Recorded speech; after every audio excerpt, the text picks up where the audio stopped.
This is Guy Henderson reporting for CGTN, standing in the very centre of Namangan city in the east of Uzbekistan, a couple of hundred kilometres east of the capital Tashkent, in Babur Park. Now Babur was a famous ancient Mughal emperor. This park was named after him, and we are standing in this park because there is a major flower festival taking place here, not just today, but through an entire month, we're told. There'll be an entire month of festivities showing off not just local flora and fauna, but all kinds of cultural and musical activities. There's food here, and I'm told that people from all over the region, all over the Fergana Valley, come to this event. This is the opening day, but throughout the month as well, to come and take in the best of Uzbek culture, music, and some of the festivities. So, over the course of the next 15-20 minutes or so, we are going to walk you around here, show you some of those aspects of Uzbek culture, and for some of that, a little way over here, we have with us the Deputy Mayor of Namangan City, who's going to explain to us the wider significance of that. So, we'll just begin our walk. A festive season, and a bit of a show being put on for you here.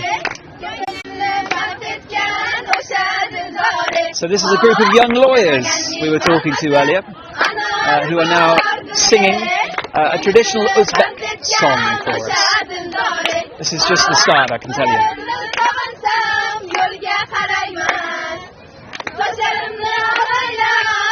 A bit of a crowd gathering now.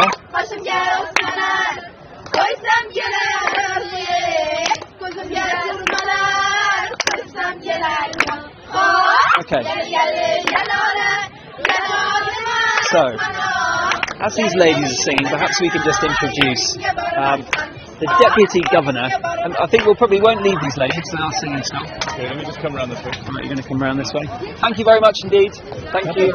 Okay, so that's part one of the show, but let me introduce you to the Deputy Governor of Namangan Province now. Uzbek Thank you. I hope I pronounced that correctly. The first thing I should say is, who are those ladies there? So these ladies, the students, they are very proud to be in a festival, and they want to be as a part of this occasion, and so they demonstrate their skills. And as you see, the flowers on the left side, so this is the flowers was planted by them, so they are very, very keenly interesting to be as a part of this festive occasion. So let's just move over. So flowers, of course, the main purpose of this festival, and that is what is on display throughout this entire park. And what we've seen through the earlier stages of the day, before the main crowds arrived here, was floats on four wheels and trucks, ambulances.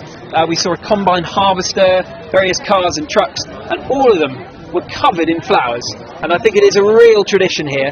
58 years this event has been taking place, and every year from all over the Fergana Valley, people decorate their vehicles and bring those flower decorations as part of a competition which will take place over the course of the next month or so.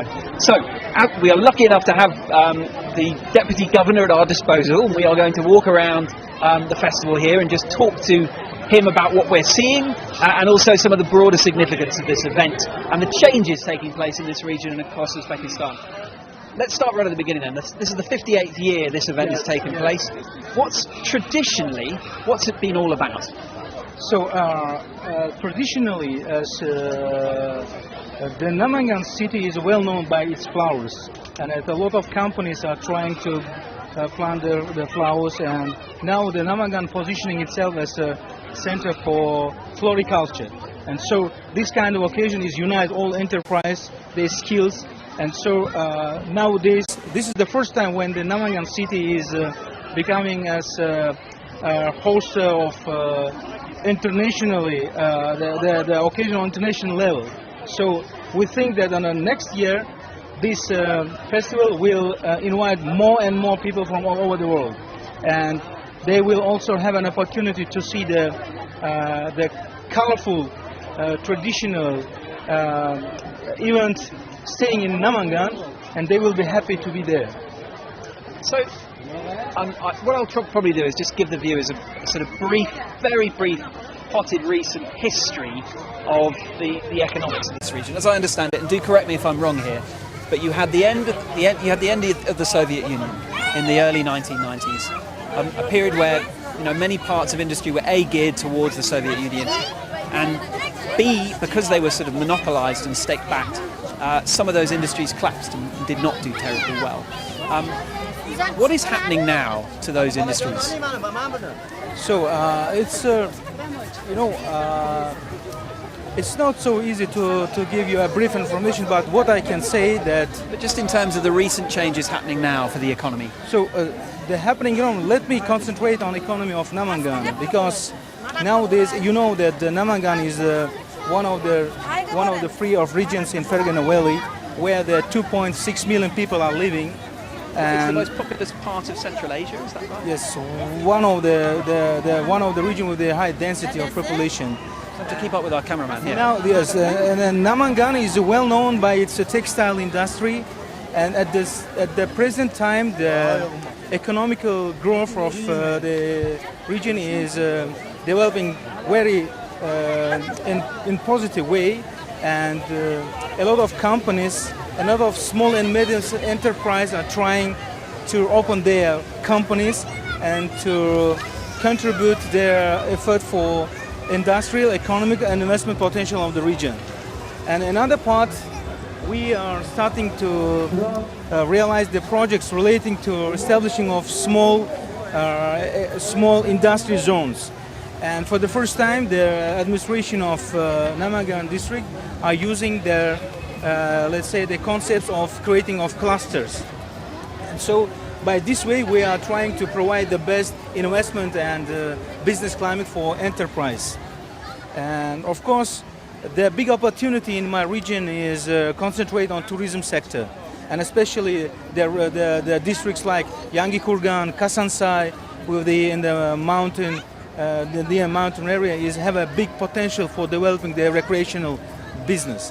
So, and of course, the very important event in the life of my city, in the life of my province, is that 2 days ago we make a very important, let's say, step, which was led by my president, His Excellency Shavkat Mirziyoyev, who, during his last visit, promised to my nation to assist in realizing one of the biggest projects, the production of the commercial cars together with the Hyundai company. And 2 days ago we signed the MOU with the Evergreen Motors Group company and with the representatives of Hyundai company. So this project will be realized in Namangan, and we will have an opportunity to produce for the first time. In Namangan district, we will produce the commercial vehicles and buses, which will be exported, to our neighbor countries, and of course to other Commonwealth independent states. And we are trying to establish the hub for automobile industry in Namangan. So, big interest from international investors as this country opens up and reforms. Let's bring things back to the Flower Festival now, though. You're talking about support for small businesses as well and small entrepreneurs. What changes are taking place there? You mean the changes in the small business? So they are very active, and the government tried to provide them the best incentives and provide them the best incentives and providing them credit lines, technical support, and we have a lot of... And some of those are here now, are they? Some of those small businesses? Small business is here.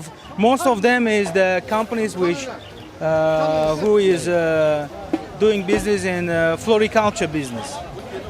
Floriculture. So is this region known for its, horticultural, for its flower industry? Are we looking at Holland in the making here? Of course. Of course. You know what? Let's just pause for a second, because it looks as though we've just moved on to our second act here.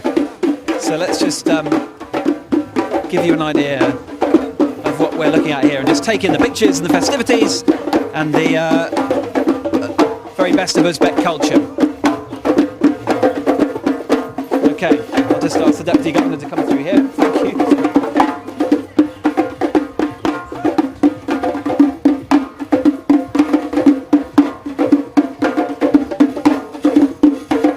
So here we go, Uzbek traditional music.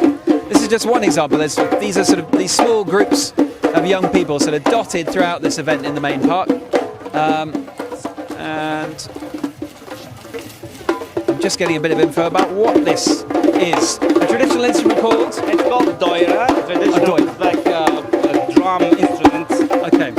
Okay, we just got our translator and fixer, Askar, to help us with that. So traditional instruments, traditional culture, and a bit of a show, and you can see that the crowds are turning out, giving us a wave, even beginning to have a little clap here.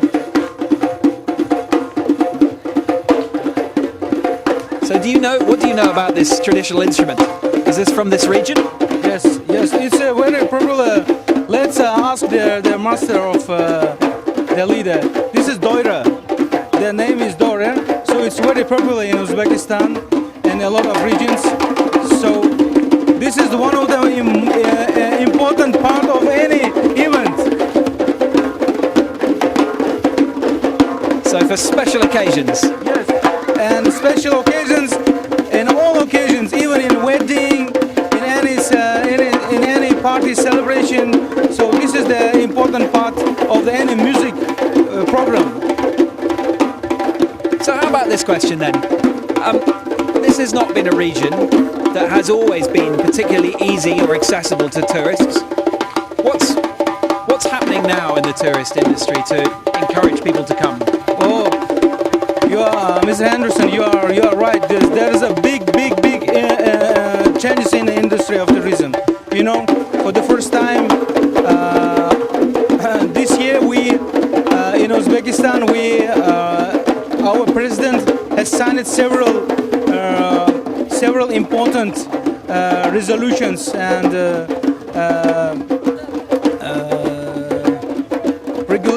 resolution which is supported the tourism sector, and especially tourism inside of the country and inbound tourism.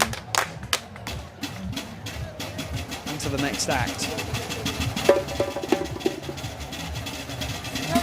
And so if tourists came here, would they find it easy to track down these young men and this kind of performance?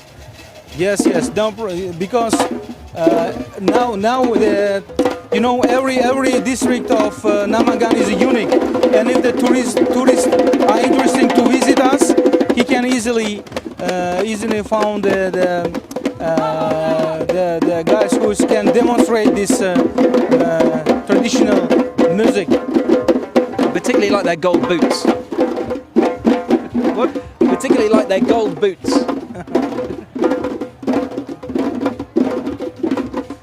Okay.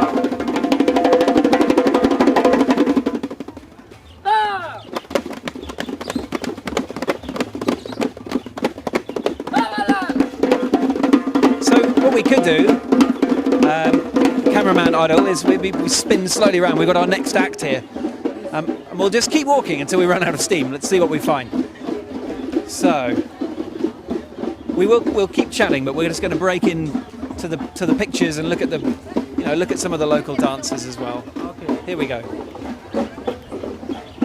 So, and regarding the tourism, we adopted a. Okay, let's take a bit of this in.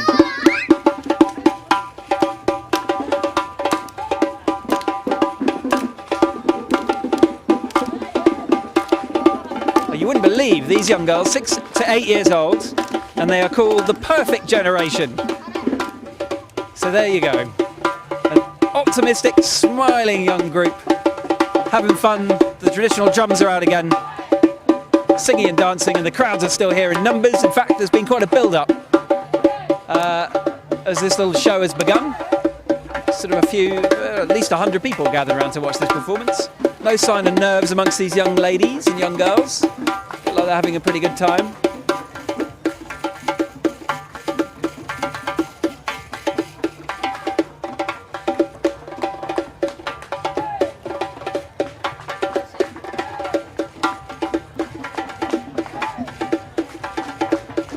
So maybe as we're filming, let's keep talking tourism then.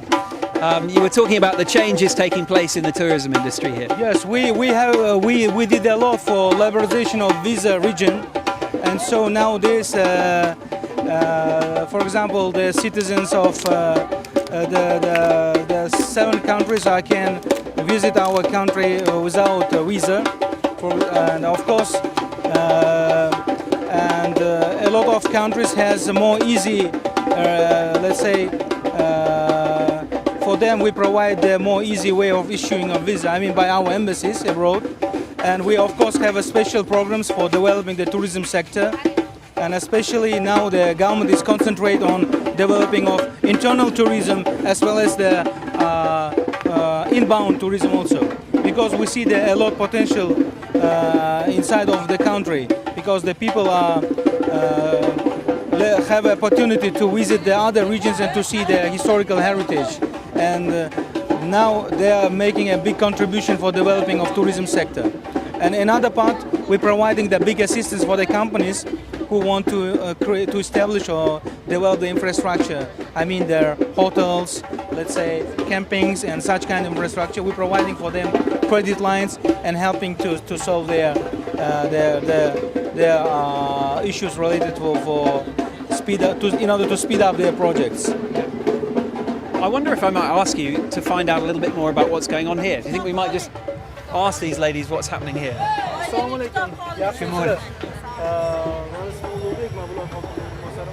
Bular CGTN kanalining vakillari.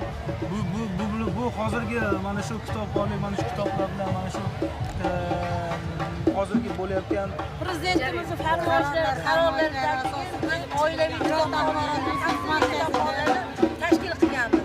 Mana bu bayramda ham oilaviy kitobxonlardan oiladan boshlaymiz kitob o'qishi, kitob targ'ibotini, kitobxonni ko'paytirish. Mana prezidentimiz aytdilar, kitobga qaytaraman hammani dedilar. Chunki bizning viloyat axborot markazi eng aholiga, o'quvchilarga, talabalarga xizmat qiladi. So the reading the books is one of the important part of our life, and this policy has let's say this is the oral country policy, and nowadays people more concentrate on the book lovers. So they are now to arrange such kind of events where the families and the members are sitting and reading the literature about the history, about the history of our ancestors, as well as the other important books, which is important. Well,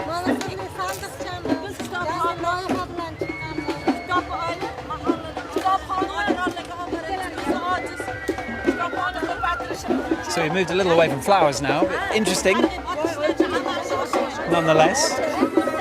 These ladies obviously very excited to show us what's inside the box. Reading material.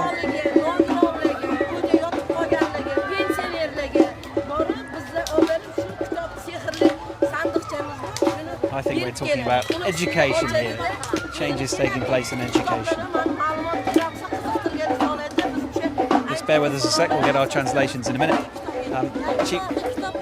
While we're waiting, I may as well just explain to you back to our Deputy Governor.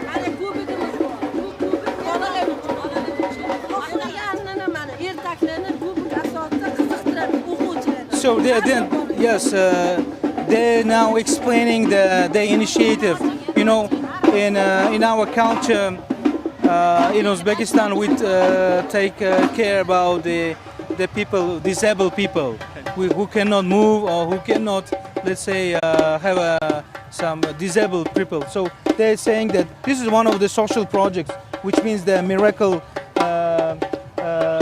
box, where they're putting the old books, and the people who let's say cannot move or disabled people can give them some let's say information or their inquiry regarding their books, which books were interesting for them. So they try to analyze and provide them these books, which is interesting for them. Okay. And of course they're also using another models. This is just demo version, so showing that. So this is for small kids. They're trying to demonstrate the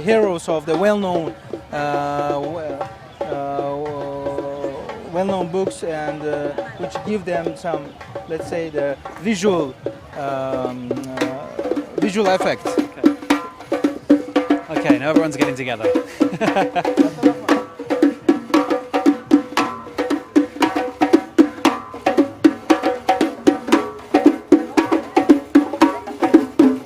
There we go. A real party going on now. So I'll just give you an explanation. So just in the broader context of the Fergana region, not always a safe place to be after the Cold War, as I was saying. Big breakdown of state monopoly industries geared towards the Soviet Union led to a period of serious economic struggle, and for a time the flourishing of a group called the Islamic Movement of Uzbekistan. This was an extremist jihadi group whose members fought alongside Osama bin Laden and the Taliban in Afghanistan and Al-Qaeda in the build-up and after September the 11th. This area, this region of Uzbekistan was their homeland, if you like, their stronghold, and there was huge and sometimes allegedly brutal crackdowns under the presidency of the late Islam Karimov, under the auspices of terrorism and security clampdown. But a very different era has emerged since his death back in 2016, and that links into all of these changes that we're talking about with the deputy mayor, and the opening up of a society that was extremely closed. We had the repression and arrest of political prisoners and journalists. They are now in the process of being released, and they were another batch was released just a few weeks ago. So a huge number of changes going on in this country, and there is a real sense, a genuine sense here, I think, of optimism, which you can see on very visual display here.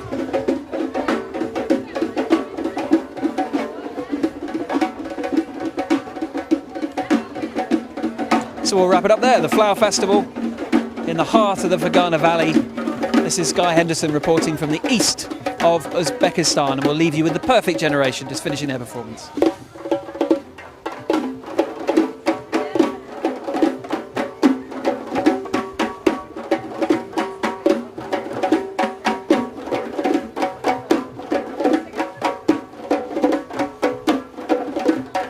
Thank you to the Deputy Governor, of course, as well.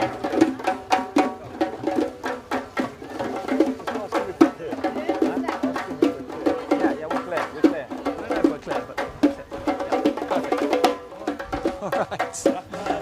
Well, we had to wing it there.